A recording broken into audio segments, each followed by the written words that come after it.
Olá pessoal, tudo bem com vocês? Eu sou a Kelly e hoje a gente vai começar esse vídeo falando sobre o que é a literatura, da onde surgiu, como ela se desenvolveu até os dias atuais, como nós conhecemos ela hoje.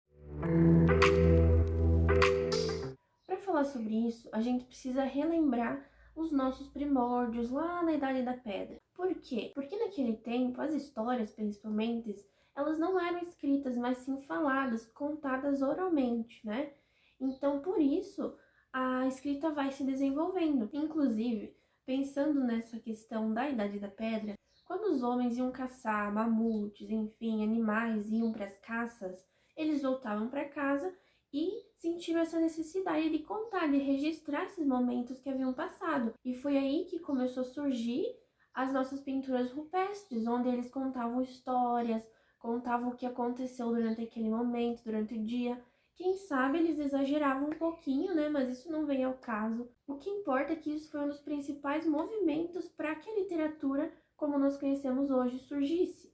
Porque eles precisavam começar a contar as coisas, transferir as coisas que haviam passado para as outras pessoas. E foi aí então que os alfabetos começaram a surgir e nós saímos dos desenhos rupestres para o papiro, por exemplo, né? Até porque os locais onde a gente vai colocar esse texto não são mais as paredes, eles começam a evoluir, a ter um upgrade, né? A gente vai começar a guardar esses textos, apresentar esses textos para as próximas gerações. Aí, após isso, enfim, começou a surgir essa nossa literatura. Mas no início dos tempos, ela não se chamava literatura como nós sabemos hoje. Até porque, se a gente pegar a etimologia, a origem da palavra literatura, ela vem lá da Roma Antiga, muito tempo atrás, lá do Império Romano, e naquele tempo a língua era o latim, né? E em latim nós tínhamos a palavra litera, que significa letra, e também tínhamos a palavra literatura, que é a arte das letras, a arte de escrever. Mas para os romanos, essa literatura não é como a gente conhece hoje. É mais uma arte de contar alguma história que está acontecendo, de fazer registros da época. E claro que com o tempo isso foi mudando, mas no início, lá no século XVIII, no tempo das luzes, a literatura não era considerada como a gente conhece agora. A literatura era a poesia com versos, estrofes, e aí depois ela foi evoluindo para isso que a gente conhece hoje também, que são os textos em parágrafos, que foi a partir do século XIX que começaram a ser considerados como literatura. Aí temos a prosa, o romance, enfim, né? Todos esses que nós conhecemos agora e que eu vou contar um pouco sobre cada nesse canal também. Então não deixe de se inscrever no canal e curtir esse vídeo. Uma observação importantíssima, pessoal, é que texto literário é arte, e na arte tudo pode, né? Tudo pode acontecer. Por isso que a gente costuma dizer que o texto literário é uma ficção. Isso quer dizer, então, que ele não tem uma ligação com a realidade? Com certeza não, porque o autor vai trazer essa ficção, vai inventar esses personagens, essa história, muitas vezes de acordo com o que está acontecendo. Mas também nós temos os textos não literários, que seriam o quê? Aqueles não ficcionais. Aqueles que a gente fala sobre notícias, de revista, jornal, receita de bolo, coisas do nosso cotidiano que não são ficção. É uma explicação, é um texto informativo. Um aspecto importante de qualquer um dos dois textos, seja ele literário ou não literário, são as palavras, a forma que a gente vai nos expressar no texto. Isso quer dizer que no texto não literário, as palavras são geralmente o que elas significam, aquilo que elas são mesmo, porque eu estou informando alguém. Porém, no texto literário, as palavras podem ter vários significados. Elas podem ser uma metáfora, eu posso trazer diferentes contextos para aquele texto, para aquela palavra. Então, a linguagem é uma coisa crucial em ambos os textos. Ou seja, então, no texto literário, nós chamamos essas palavras de linguagem conotativa, que são linguagens que têm vários sentidos. No texto não literário, chamamos essa linguagem de linguagem denotativa, que são as linguagens que trazem o sentido real das palavras. E como nós sabemos, a literatura acontece até os dias de hoje. Porém, durante esse período da história, nós temos uma linha do tempo que vai nos trazer algumas escolas literárias, pois em cada período literário houveram mudanças, houveram uma forma específica de como trazer essa literatura para os nossos dias, para a sociedade da época. Vou trazer aqui para vocês a linha do tempo dessas escolas literárias, mas nós vamos dividir essas escolas em vários vídeos para que você possa também entender o contexto histórico daquele momento que estava acontecendo para que a literatura se transformasse. Esses vídeos também vão te ajudar a estudar a literatura de forma mais calma, mais simples, porque senão é muita informação para nossa cabeça. A primeira escola literária que nós temos é o trovadorismo, que acontece lá na época medieval, que é entre o século XII, XI até o século XV, entre 1189 e 1418. Vamos lembrar que não é apenas nesta data que acontece uma transição entre uma escola e outra, porque, por exemplo, chegou 1418, 1419, vou para outra escola, vou mudar de escola literária.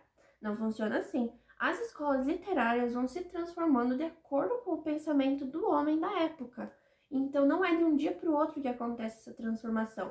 Essa mudança vai acontecendo durante o período, durante a história. Por isso, a importância de se entender o contexto histórico para saber o que está acontecendo na cabeça dos homens, na sociedade, para daí se entender o que eles querem trazer com essa literatura. Então, quando a gente diz até um ano específico, vamos entender que é mais ou menos, ele pode levar um pouco mais, pode ter levado essa transição, né? Nesse período de transição sempre vai ter alguma obra que não se encaixa nem em um, nem em outro, mas vamos pensar nos anos, não muito ao pé da letra, ok? Próxima escola literária seria o humanismo, no próximo século, de 1418 a mais ou menos 1527.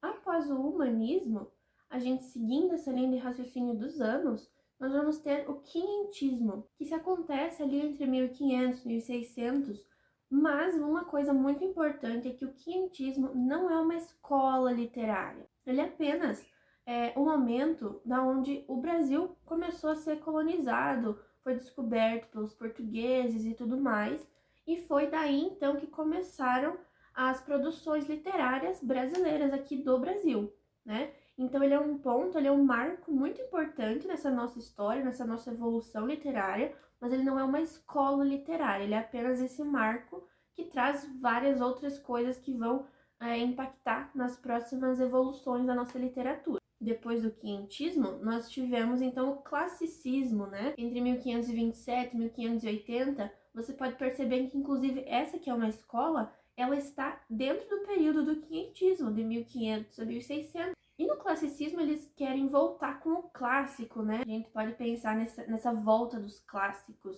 Após essa tentativa, né? Após essa escola do classicismo, nós temos então a escola do barroco, né? O barroco acontece entre 1600, ali depois desse período do quinhentismo, até mais ou menos 1768, nesse período, né? Após o barroco, nós também temos o arcadismo.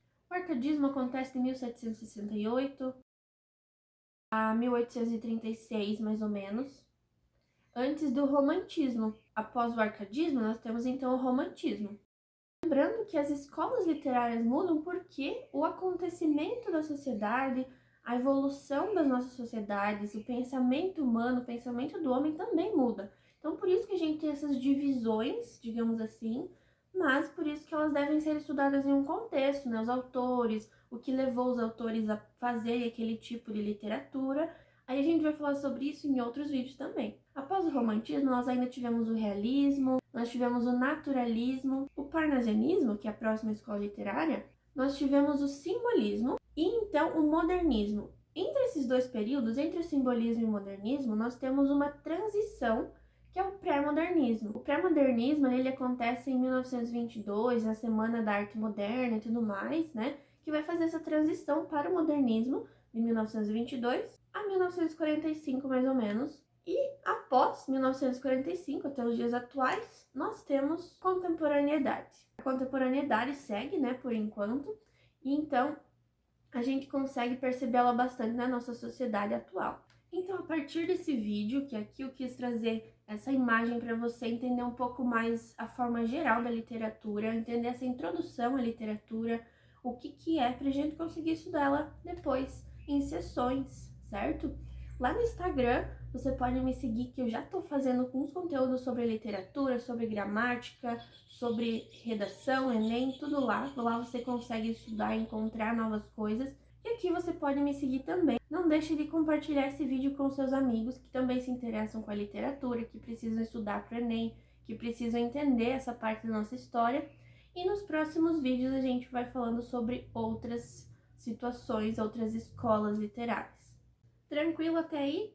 Espero que sim, espero que você tenha entendido uma boa parte do que eu te expliquei aqui e te vejo no próximo vídeo. Até mais!